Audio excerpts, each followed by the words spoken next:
Unawasaidia pia wanaume, lazima waelewe, ukitaka mke wako aishi maisha marefu, mruhusu awe na shauti.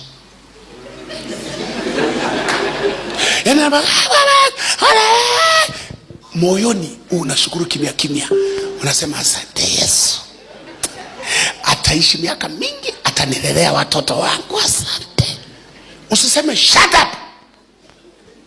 Ukisema shut up, haujamshatapu yeye, umeshatapu miaka yake. Unajua kwa nini wanawake wanaishi miaka mingi? Ni kwa sababu wanatoa sumu. Kwa nini sisi tunakufa haraka? Sisi mna mbaya, hii haina shida. Wakati shida ni kubwa, mishipa inakutoka, hamna shida.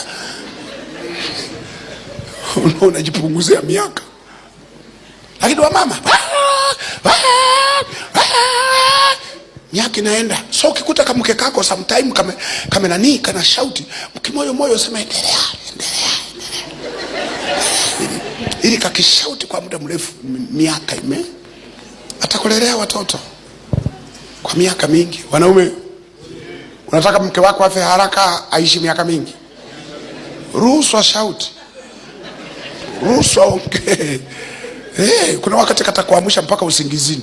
Usilale mpaka tumalize, mpaka hili jambo mimi nielewe.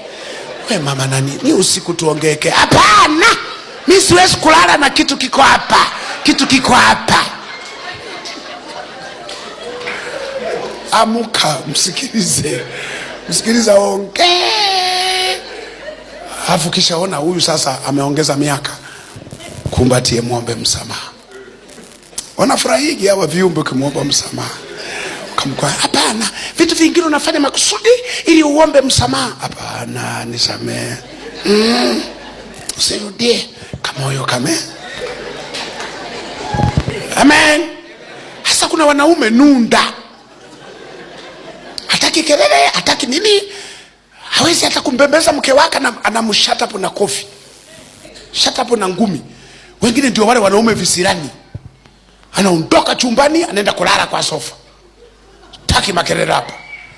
Mwanaume lazima uwe na homoni za kiume. Mnaelewa homoni?